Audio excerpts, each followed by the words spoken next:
Olá, meus irmãos e irmãs, sejam bem-vindos ao canal Vinícius Siqueira. E se você ainda não é inscrito aqui no canal, se inscreva aqui no canal e não esqueça de ativar o sininho das notificações. Todos os dias são postados vídeos abençoados aqui no canal, para te abençoar. Vamos a mais uma palavra do Senhor. Dom Gossete com E.W. Kenyon, Sua Palavra é Agora. Capítulo 1, O Jesus do Agora. E.W. Kenyon. Jesus Cristo é o mesmo ontem, hoje e para sempre. Hebreus 13, 8. A palavra Jeová tem 3 tempos, passado, presente e futuro. Da mesma forma, existem 3 tempos na redenção: o que Deus fez, o que Deus está fazendo e o que Ele fará. O que Ele foi, Ele é, o que Ele é agora e será amanhã. A característica mais singular disto é que a palavra que Ele falou lá atrás é agora. Por isso, você pode ver que Sua palavra é atual. Ela está viva agora, é oficial agora. Ela tem poder para salvar agora, tem poder para curar agora. O texto de Êxodo 16, do 14 ao 20, registra a história da provisão do maná. O maná tinha de ser recolhido a cada manhã, e se uma parte fosse deixada para o dia seguinte, tornava-se azeda e imprópria para o consumo. E assim é com a palavra. Ela precisa ser estudada diariamente, meditada diariamente e ingerida diariamente, ou então perderá seu poder. Os israelitas não podiam estocar o maná, não podiam preservá-lo, não podiam secá-lo, somente era bom para um dia. Como essa ideia é intrigante, suas experiências em Cristo são da mesma forma. As experiências de ontem não têm valor agora. Muitos de nós tentamos preservar nossas experiências. Isso não pode ser feito. Além disso, Jesus é o Jesus do agora. Ele está agindo agora. Ele é agora. Quando ele disse: "Meu Pai dará a vocês tudo o que pedirem em meu nome", João 16, 23b, foi para durar até que ele volte. Quando ele disse: "Em meu nome imporão as mãos sobre os doentes e estes ficarão curados", Marcos 16, 17 e 18, isso foi para permanecer até que ele volte. Sua palavra é tão recente como se tivesse sido dita ontem. Quando ele disse: "Se 2 de vocês concordarem na terra em qualquer assunto sobre o qual pedirem, isso será feito a vocês", Mateus 18, 19. Isso é tão novo e recente como se tivesse sido pronunciado esta manhã. Se vocês permanecerem em mim e as minhas palavras permanecerem em vocês, pedirão o que quiserem e será concedido. João 15, 7. É tão recente como se Jesus o tivesse dito há 1 hora. Nenhuma palavra de Deus envelhece, pois tem um frescor perene, renova-se continuamente. Capítulo 2. Além do nosso nariz. Dom Gossete. Se tivermos de ser fiéis à grande comissão de Jesus, precisamos permitir que o Espírito Santo nos dê uma visão além do óbvio. Com isso, eu quero dizer que não é suficiente estar satisfeitos em ministrar só em Jerusalém. Se não resistirmos, lamentarmos ou apagarmos o Espírito Santo, certamente receberemos sua visão para os não alcançados em outras nações do mundo. Em meus primeiros anos na obra do Senhor, foquei a atenção unicamente no ministério no Canadá e nos Estados Unidos. Que incontestavelmente agitação houve em meu coração quando o Espírito Santo revelou minha responsabilidade para com outros países. Seguindo a direção do Senhor, colocamos nosso programa diário de rádio, Bold Bible Living, Vida Cristã Audaz, na Rádio Transmundial e começamos a transmitir o Evangelho em 89 nações. Não demorou muito e começamos a receber convites para dirigir cruzadas evangelísticas. Lembro-me muito bem da emoção e do desafio que minha esposa e eu sentimos quando entramos num jumbo da Air Canada em Vancouver para nossas primeiras cruzadas no exterior, em uma ilha no Oceano Índico Ocidental, eu estava muito animado e esperava ser poderosamente usado por Deus. Quando descemos do avião, fomos recebidos com as explosões iniciais de calor e umidade. Pouco poderíamos ter previsto quanto aos difíceis testes que experimentaríamos nos dias seguintes. Imediatamente, meu corpo físico começou a reagir violentamente. Comecei a ter hemorragia, acompanhada de febre alta, arrepios e temores. Durante vários dias, fiquei em delírio e consciência. Os pastores locais concordaram em adiar nossa primeira cruzada. Certa tarde, Joyce ouviu uma forte batida na porta do nosso quarto de hotel. Ela abriu rapidamente a porta e o gerente do hotel entrou, examinou o mosquiteiro e me viu na cama numa poça de suor e sangue. Bruscamente, ele exigiu que minha esposa me retirasse do hotel, afirmando enfaticamente: "Não quero que este homem morra no meu hotel." Infelizmente, fomos obrigados a reservar os nossos voos de volta para Vancouver. Não entendi por que havíamos encontrado tais adversidades e fracasso. Um profundo senso de derrota me esmagou e nem sequer havia pregado um único sermão ou levado uma alma a Cristo quando o jato do Air Canada pousou em Vancouver. Voltei-me para minha esposa, tomei sua mão e me comprometi a jamais levá-la para fora do país. Abatido, eu disse: "Querida, tentamos fazer o melhor, mas não deu certo. Jamais sairemos dos Estados Unidos novamente." Eu estava tão humilhado que nem sequer informei nossos filhos ou a igreja que estávamos voltando para casa.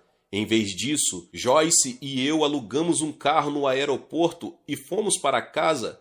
Após 7 semanas de batalhas físicas, a hemorragia finalmente parou. Logo voltamos à rotina com a família e a igreja. Mas a visão pelos perdidos em outros países ainda ardia no meu espírito. Em 1 ano, nosso coração estava em chamas, com o fogo e o zelo pelo evangelismo missionário. Embora eu tivesse dito à minha esposa que nunca mais sairíamos dos Estados Unidos, fomos para o exterior dezenas e dezenas de vezes. Deus nos abençoou muito. Milhares incontáveis de pessoas preciosas receberam nosso ministério ao proclamarmos Cristo em 55 nações. Se Deus tem posto uma responsabilidade no seu coração para com as nações do mundo, a fim de ver a redenção do Senhor chegar aos confins da terra, eu ofereço estas sugestões a você. Primeiro, obtenha a direção de Deus. Faça a oração de 8 palavras tornada famosa por Saulo de Tarso em Atos 9:6. Senhor, que queres que faça? Se o seu coração for submisso, o Espírito Santo dará orientação. Em segundo lugar, obtenha provisão para a visão. Meu querido amigo C.M. Ward disse certa vez: depois da salvação, o dinheiro é seu melhor amigo. Viajar para o exterior e financiar cruzadas eficazes para a glória de Deus geralmente requer milhares de dólares, mas para onde Deus manda, Ele provê. Em terceiro lugar, seja arrojado e destemido. Há mais de 40 anos, quando trabalhei com T.L. Osborne, ele generosamente me transmitiu muitos princípios maravilhosos sobre o levar o evangelho ao redor do mundo. Nunca me esquecerei de um dos seus melhores manuscritos com esta admoestação das 2 palavras: seja destemido. Este é um conselho tão bom agora quanto foi nos anos 1960. Seja ousado em seu ministério entre aqueles que estão limitados pelo pecado, pela doença, pelos demônios e pelo medo. Em quarto lugar, espere grandes coisas de Deus. Tente grandes coisas para Deus. Este era o lema de vida do primeiro missionário dos tempos modernos, William Carey. À medida que recebemos grandes coisas de Deus pela sua palavra e por seu Espírito, então poderemos tentar grandes coisas para Deus. Na primavera de 1979, fui convidado para o programa de televisão do Dr. Lester Sumrall. Ao ser entrevistado pelo irmão Sumrall, o Senhor me desafiou a ganhar 1 milhão de almas para Cristo antes que meu ministério terminasse aqui na terra. Quando compartilhei esta visão com minha família e amigos, ninguém me encorajou. Alguns me criticaram por esse encontro com Deus. 1 milhão de pessoas parecia tão impossível. Contudo, eu sabia que o Senhor tinha falado comigo. Para encorajar pessoalmente meu próprio coração, escrevi estas palavras em meu diário. Preferiria tentar algo grande e falhar, a não tentar nada e ter sucesso. Com sua ajuda, Pai, farei o meu melhor. No final de 1979, o Senhor abriu-me as portas da Índia. Realizar cruzadas evangelísticas na Índia durante grande parte dos 23 anos que se seguiram foi o plano de Deus para cumprir essa visão de ganhar milhões de almas. Se você receber e aceitar sua parte no plano de Deus para o evangelismo mundial, o Senhor levantará seu olhar para além do próprio nariz. Então você poderá ajudar a responder à admirável oração de Jesus, em que pede por trabalhadores, conforme registrado nos 4 evangelhos. Vocês não dizem, daqui a 4 meses haverá colheita? Eu digo a vocês, abram os olhos e vejam os campos, eles estão maduros para a colheita. João 4,35. Capítulo 3, Algo que Sabemos, E.W. Kenyon. O testemunho pessoal de Paulo me emociona. Ele disse, não me envergonho, porque sei em quem tenho crido e estou bem certo de que ele é poderoso para guardar o que lhe confiei até aquele dia, 2 Timóteo 1,12. Veja, isso põe o senso de domínio no espírito de um homem, onde a razão não pode mover-se, porque o caminho é escuro. O espírito tem uma luz interior, e essa luz interior está brilhando sobre a palavra que não pode desapontá-lo. Vocês se lembram do que Jesus disse? Se alguém me ama, obedecerá a minha palavra. Meu Pai o amará. Nós viremos a ele e faremos morada nele. João 14:23. Isso não significa que ele vive apenas na casa, ele também vive no coração. O Pai e Jesus são os meus apoiadores, meus provedores, meus doadores. Ora, Jesus tem feito sabedoria de Deus para mim, 1 Coríntios 1:30. Eu tenho mais sabedoria do que qualquer inimigo, eu tenho mais habilidades. Isso veio a mim quando recebi sua natureza e vida em meu espírito. Estou deixando que a natureza me domine. Tenho o amor de me tornar num dominador, num conquistador. Sua própria natureza amorosa me tirou do ciúme amargo e do egoísmo. Ele nos deu um novo eu, ele mesmo, uma nova natureza, sua natureza e novas habilidades, suas habilidades. Elas nos engoliram, elas nos dominam em Cristo. Veja, o espírito de um homem, primeiramente, é posto em ação e em seguida suas faculdades racionais são dominadas pelo medo. É como um exército que perdeu seus oficiais, o pânico o agarra. Agora, quando esse homem interior, seu espírito interior, está em união com Deus, as faculdades de raciocínio podem perder o equilíbrio e ficar cheias de pânico, mas o espírito ainda é quem controla. Embora estejamos cheios de medo exterior, há uma coragem interior que nos leva a vencer. Muitos rapazes me disseram, sim, fiquei assustado, fiquei cheio de medo, e no entanto a sensação de vitória estava em meu espírito. Isso era verdade. Assim, em todas essas coisas somos mais que vencedores. Romanos 8:37. Podemos ver homens derrotados e fracassando ao nosso redor, mas não podemos ser derrotados. Diga várias vezes: não posso ser vencido, porque Deus está em mim e ninguém pode vencer a Deus. Capítulo 4. Revelação de Deus ao apóstolo Paulo, E.W. Kenyon. Na revelação de Deus a respeito de Jesus Cristo ao apóstolo Paulo, vemos o elemento sobrenatural do cristianismo em uma luz que a igreja moderna jamais viu.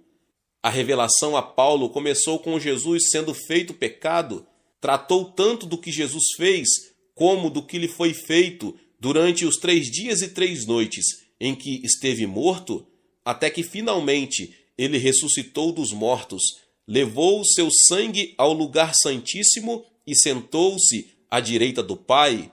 Esse período abrangeu os 40 dias desde sua crucificação até que se assentou à direita do trono da majestade nos céus. Trata-se de 3 fatores principais: a grande substituição de Cristo, nosso ser tornando-se nova criação por meio do Espírito Santo, a palavra e o que Jesus está fazendo por nós agora à direita do Pai. Olhemos para o que Cristo fez por nós. É muito importante que o leitor entenda perfeitamente esses fatos básicos. Cristo só ressuscitou após ter quebrado o domínio de Satanás. Era imperativo que a autoridade de Satanás sobre o homem fosse rompida, pois ele nos resgatou do domínio das trevas e nos transportou para o reino do seu Filho amado, em quem temos a redenção, a saber, o perdão dos pecados. Colossenses 1, 13 e 14. Deus nos libertou da autoridade de Satanás. A palavra traduzida por domínio aqui significa autoridade. Deus nos libertou da autoridade das trevas. Então ele nos transportou para o reino do Filho do seu amor. Este é o novo nascimento. Isso é recriação. Temos a nova redenção. Todo crente foi libertado da autoridade de Satanás e transportado para a família de Deus. Ele é redimido por meio de Cristo e Satanás não tem mais domínio sobre ele, pois o pecado não os dominará. Romanos 6, 14. O pecado é Satanás. Satanás não dominará sobre você. Ele não tem mais domínio sobre o crente do que o faraó teve sobre os filhos de Israel depois de atravessarem o Mar Vermelho. Satanás não tem mais domínio sobre você. Ele já não pode colocar enfermidade sobre você sem o seu consentimento. Pode ser um consentimento de ignorância, mas é um consentimento. Satanás está derrotado, foi vencido no que se refere a você. Então ele está apenas vencido, mas Deus fez de você uma nova criação sobre quem Satanás não tem nenhum domínio. Portanto, se alguém está em Cristo, é nova criação. As coisas antigas já passaram, eis que surgiram coisas novas. Tudo isso provém de Deus, que nos reconciliou consigo mesmo por meio de Cristo e nos deu o ministério da reconciliação. 2 Coríntios 5, 17 e 18. As coisas antigas que passaram são derrota, fracasso, fraqueza, pobreza, pecado e morte espiritual. Somos nova criação e Jesus é o nosso Senhor. Ele arrebatou o lugar de Satanás, de modo que Satanás já não tem domínio sobre você. Você não precisa ter medo dele, pois ele foi vencido. O Espírito, através do apóstolo Paulo, nos fala sobre a posição da igreja. Ele disse: mas em todas essas coisas somos mais que vencedores. Romanos 8, 37. Nós temos uma redenção completa e perfeita. Essa nova criação não só foi declarada justa e feita justa, mas tanto Deus como Jesus a declararam justa. Justiça significa a capacidade de permanecer na presença do Pai, sem um sentimento de culpa e com o mesmo privilégio e liberdade que Jesus tem. Romanos 3, 26 declara: para ele mesmo ser justo e o justificador daquele que tem fé em Jesus, Deus tornou-se sua justiça em Cristo Jesus. As Escrituras dizem que Deus fez que Jesus fosse justiça para você. 1 Coríntios 1, 30. Este é um fato extraordinário. Ele, porém, não para por aí. Paulo disse: Deus tornou pecado por nós aquele que não tinha pecado, para que nele tornássemos justiça de Deus, 2 Coríntios 5:21. Se a linguagem significa alguma coisa, então cada crente está completo em Cristo, e por estarem nele, que é o cabeça de todo poder e autoridade, vocês receberam a plenitude, Colossenses 2:10. Todos recebemos da sua plenitude, graça sobre graça, João 1:16.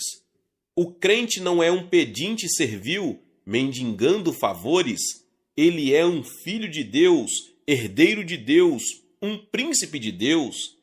Ele permanece impassível e sem medo na presença do Pai, porque foi feito justo com a própria justiça de Deus, libertado com a própria liberdade de Deus.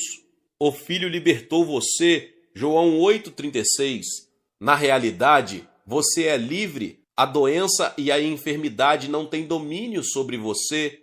Se tivesse espaço, eu poderia mostrar que você não está apenas redimido como uma nova criação e justiça de Deus, mas que também é um filho de Deus, um membro de sua família. Mais do que isso, o Espírito que ressuscitou Jesus dentre os mortos realmente faz sua morada em seu corpo. Talvez você nunca lhe tenha dado o lugar que é dele, ou talvez nunca estivesse consciente de que Deus fez sua morada em você, ou você tinha a capacidade de Deus. Talvez nunca tenha aproveitado o fato de que a sua mente foi renovada e de que agora pode, na realidade, conhecer a vontade de Deus. Você não apenas tem Deus, mas também tem o nome de Jesus e a autoridade desse nome. Nesse nome, se a dor vier, você pode colocar as mãos sobre você mesmo e receber a sua libertação. Nesse nome, você pode romper o poder do adversário sobre as suas finanças, a sua casa e os corpos dos seus entes queridos. Poder e autoridade ilimitados são dados a cada membro individual do corpo de Cristo. Alguns obstáculos à verdadeira fé. Talvez as armas mais sutis e perigosas do diabo sejam o sentimento de indignidade e falta de fé. Sua dignidade é Jesus Cristo. Você é justiça de Deus nele. O sentido de indignidade é uma negação do sacrifício substitutivo de Cristo e de sua posição em Cristo, da justiça de Cristo diante do Pai, que foi concedida a você. O segundo obstáculo talvez seja o fato de você ter aceitado a esperança e o consentimento mental em vez da fé. Você nunca espera por uma coisa que possui, espera pelo que não tem. Quando você espera por sua cura, por exemplo, isso significa que não tem fé para isso. Você espera obtê-la algum dia. A esperança é um delírio bonito e o assentimento mental é um parente da esperança. O assentimento mental é um substituto para a fé que o adversário tem dado à igreja hoje. Muitos declaram que toda a Bíblia, de Gênesis a Apocalipse, é verdadeira, mas não aceitam milagres, exceto em casos isolados. Eles concordam com a verdade da palavra, mas não acreditam nela. Dizem, eu acredito que a Bíblia é verdadeira, mas nunca agem com base nela. Acreditar é agir com base na palavra de Deus. Não há fé sem ação. Na versão Weymouth da Bíblia, Tiago diz que a fé deve ter ações correspondentes. A fé, se não é acompanhada de ações correspondentes, está morta. Tiago 2,17. Ou seja, a fé sem obediência prática está morta. Não pode haver fé sem ação na palavra. Posso concordar com ela, mas vou permanecer como sou. Posso admirá-la, mas ela não é minha. Tão logo eu descubra a diferença entre assentimento mental e fé, torno-me uma bênção para multidões. Muitos foram curados através do rádio, quando pararam de assentir mentalmente e agiram com base na palavra. Outro inimigo da fé é a evidência sensível do conhecimento. O homem acredita no que vê e, como Tomé, ele disse, não crerei a não ser que eu possa colocar minha mão em seu lado. João 20, 25. Jesus apareceu repentinamente e disse: coloque o seu dedo aqui, estenda a mão e coloque-a no meu lado. Pare de duvidar e creia. João 20, 27. A fé dá substância às coisas que você esperava. Trata-se de uma convicção da realidade das coisas que não são vistas. Hebreus 11, 1. A fé transforma a esperança em realidade e atua diante de evidências contrárias. Os sentidos declaram: não pode ser, mas a fé grita mais forte que a desordem: sim! A fé considera a coisa feita antes de Deus ter agido. Isso impele a ação de Deus. Deus é um Deus de fé. Pela fé entendemos que o universo foi formado pela palavra de Deus, de modo que aquilo que se vê não foi feito do que é visível. Hebreus 13, 3. Tudo o que Deus fez no princípio foi dizer: haja, e houve. Tudo o que a fé tem a dizer é que haja perfeita quietude no corpo e no espírito deste homem, e a doença deve sair. A fé diz que haja abundância onde a pobreza tem reinado, que haja liberdade onde a escravidão tem dominado. Essas coisas devem acontecer. E.W. Kenyon com Dong 7, capítulo 5. Esta é minha hora de poder. Dong 7. De acordo com o seu poder que atua em nós, Efésios 3:20. Abaixo menciono declarações poderosas que o lembrarão do poder que vive em você. Declare-as quando você estiver temeroso ou preocupado, quando estiver confuso, quando não souber o caminho a percorrer. Deus vive e viverá sempre em você. Em primeiro lugar, tenho poder atuando em mim, porque tenho Deus dentro de mim, pois é Deus quem efetua em vocês tanto o querer quanto o realizar, de acordo com a boa vontade dele. Filipenses 2,13. Deus está realmente trabalhando dentro de mim. Isso eu sei. Uma vez Deus falou, 2 vezes eu ouvi, que o poder pertence a Deus. Salmos 62:11. Em segundo lugar, eu tenho poder atuando em mim no maravilhoso nome de Jesus. Jesus me autorizou a usar a autoridade de seu nome. João 14, 13 e 14. O nome de Jesus é um nome que está acima de todos os nomes. Filipenses 2,9. No poder do nome dele, eu ministro cura aos doentes, expulso demônios e exerço a autoridade de Cristo, fazendo suas obras. João 14, 12, Marcos 16, 17, Atos 3,16. Em terceiro lugar, esta é a minha hora de poder para testemunhar a Cristo com eficácia, porque ele me dotou de poder para esse propósito. Atos 1:8, Lucas 24:49. Se sou uma testemunha dotada de poder, não posso me contentar com uma vida anêmica, deficiente, impotente. O espírito de poder que atua em mim revigora o meu corpo, renova a minha mente, ampara-me na provação e fortalece-me com ousadia ao testemunhar.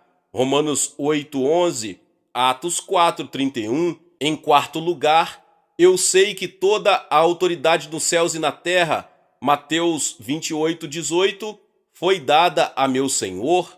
Agora, por seu Espírito que habita em mim, eu declaro com audácia: maior é aquele que está em mim do que aquele que está no mundo. 1 João 4:4. Através daquele maior que me capacita, desfaço as acusações de Satanás. Apocalipse 12:10.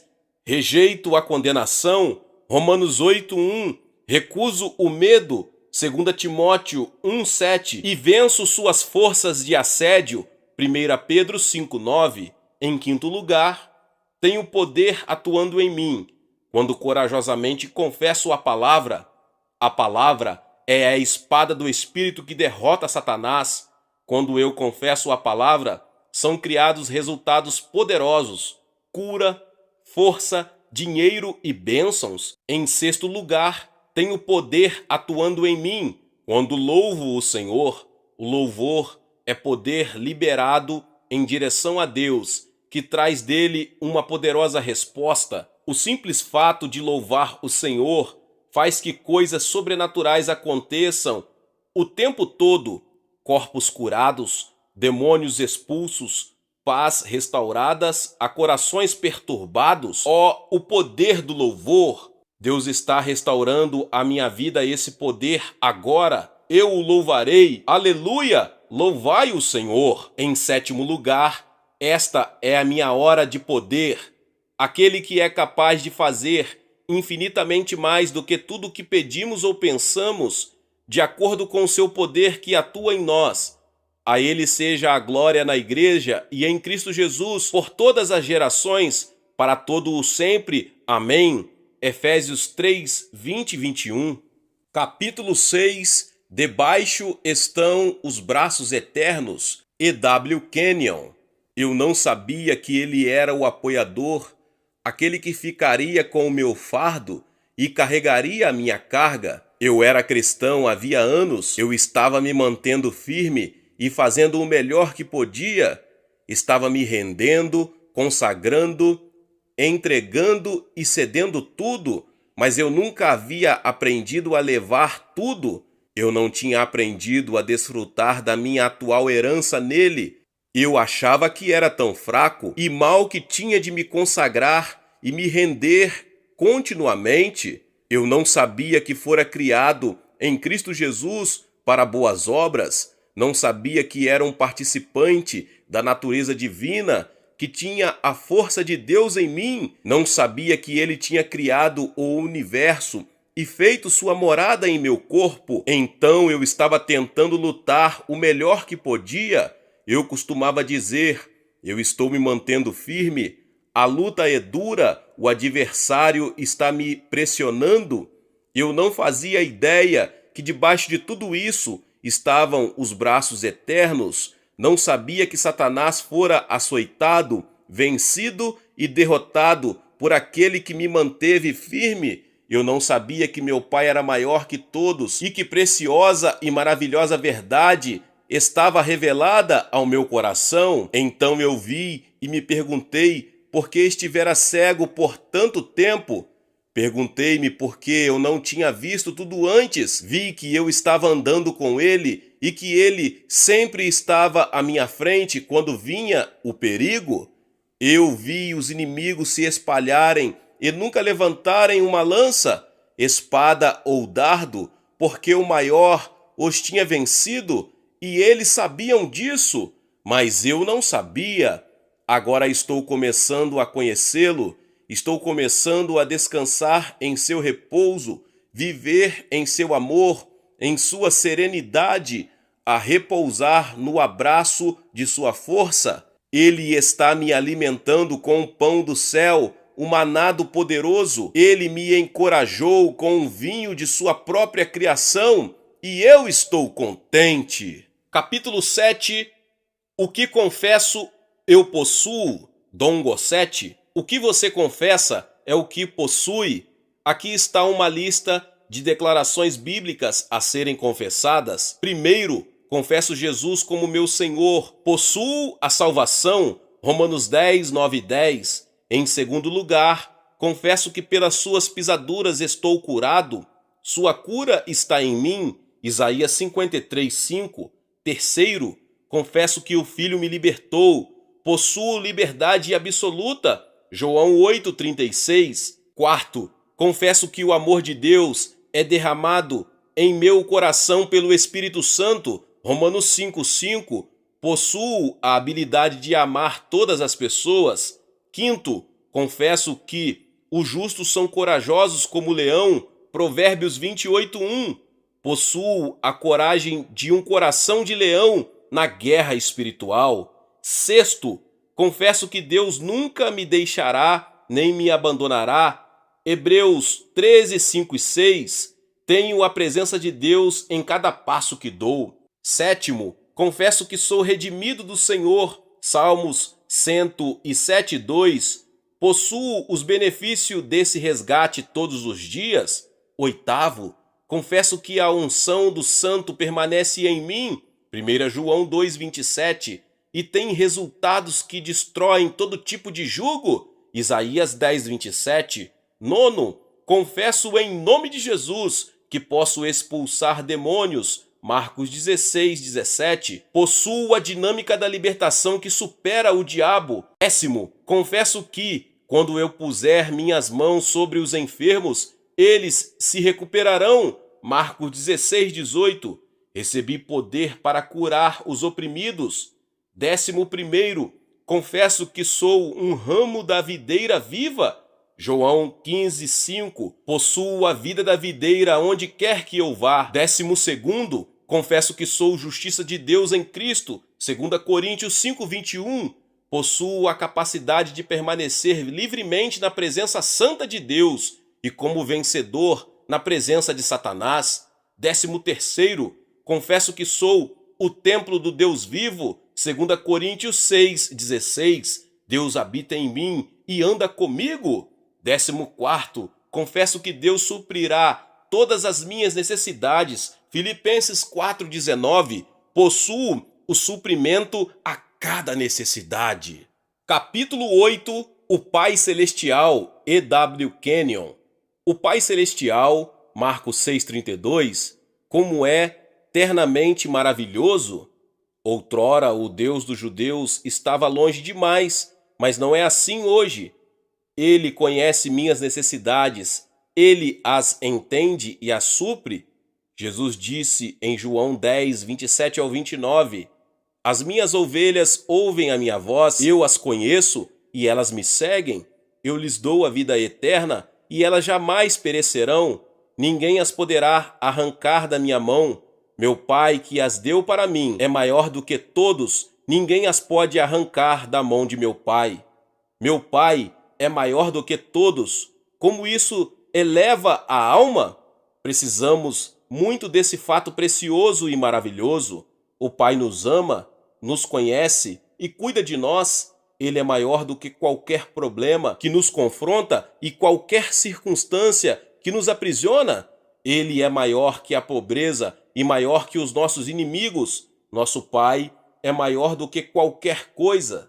As lágrimas amargas, as tentações e o medo dos problemas da vida, meu Pai é maior do que tudo isso. Como o meu coração se alegrou com esse fato ao enfrentar todos os problemas financeiros do nosso ministério nesta manhã. Saber que meu Pai é maior que todos traz consolo. Em João 16, 27 lemos, o próprio Pai os ama. Se uma mulher ama um homem e ele a ama, isso os torna um. O amor faz duas pessoas serem uma. Da mesma forma, o amor de Deus por mim e minha resposta a ele nos torna um. Ele me ama, ele vai cuidar para que eu não tenha necessidades que vão me envergonhar e me ajudará a carregar minhas cargas. Meu Pai me ama e me deu seu Filho por mim. Seu amor não é amor por uma multidão, mas amor individualmente por mim. Eu não tenho que ter medo da vida. Com um amado como ele, eu sei que ele me capacitará a fazer o bem, a pôr as coisas em ordem. Ele vai me permitir viver com êxito. Ele me ama, mas isso não é tudo. O texto de João 14, 23 é talvez a maior afirmação em relação a esse ensinamento. Se alguém me ama, obedecerá a minha palavra. Meu Pai o amará, nós viremos a ele e faremos morada nele. Na verdade, ele virá e viverá conosco. O Pai virá e fará sua casa conosco. Isso resolve todos os problemas. Todas as contas serão pagas. A pobreza nunca poderá vir, pois nosso Pai, Deus, vive dentro de nós. Haverá força para cada dia, haverá cura para cada doença, pois o Pai viverá em nós e fará em nós sua morada. Capítulo 9, a Grande Comissão, E.W. Kenyon. A Grande Comissão é de vital importância para cada crente.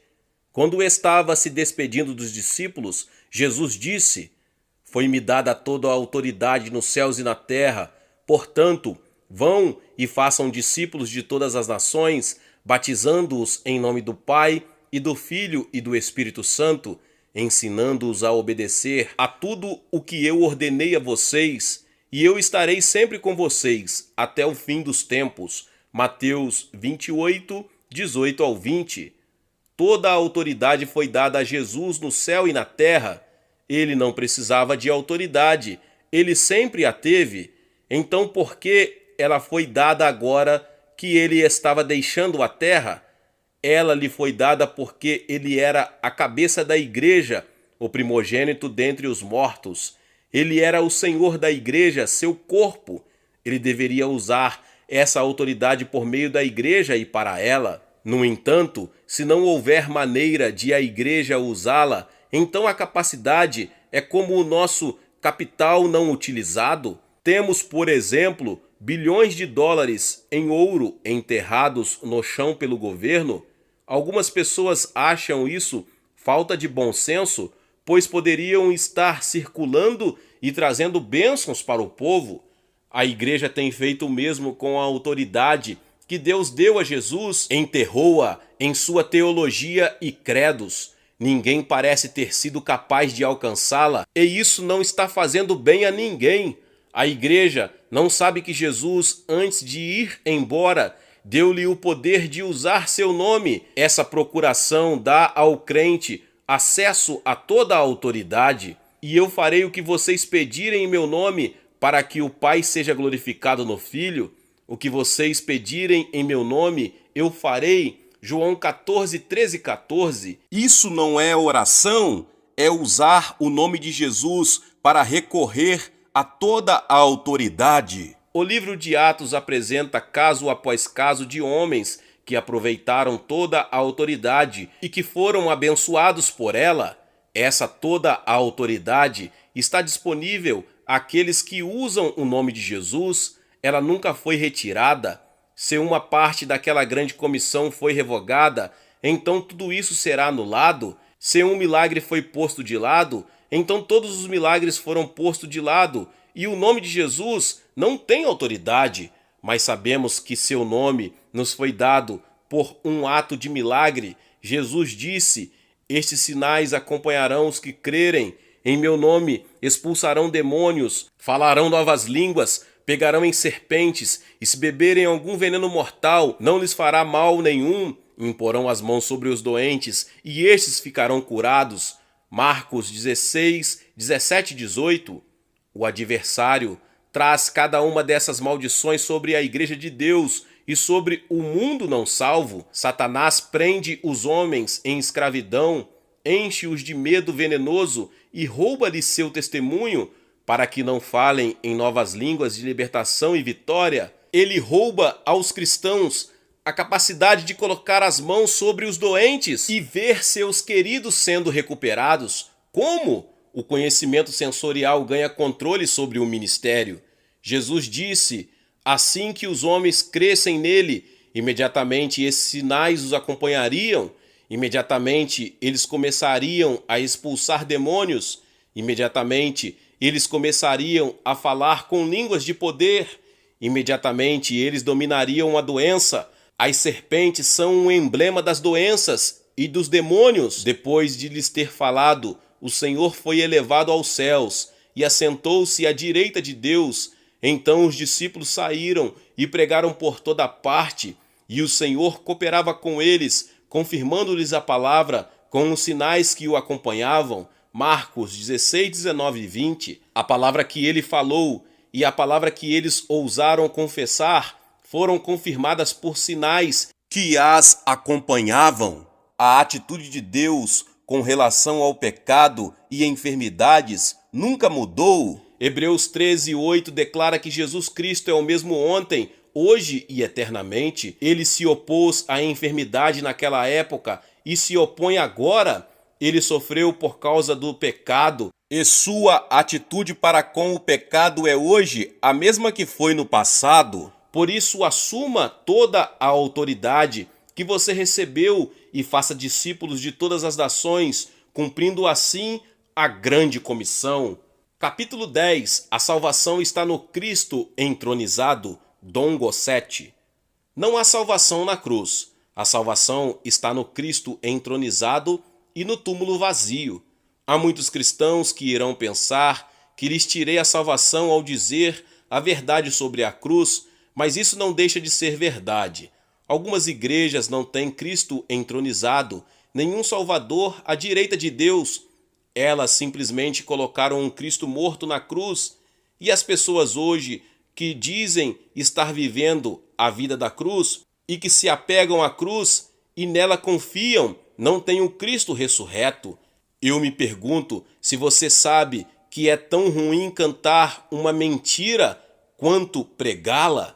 Pense na letra do hino, quero estar ao pé da cruz, que tão rica fonte. Ele levou seu sangue até o lugar santíssimo e conseguiu para nós uma eterna redenção.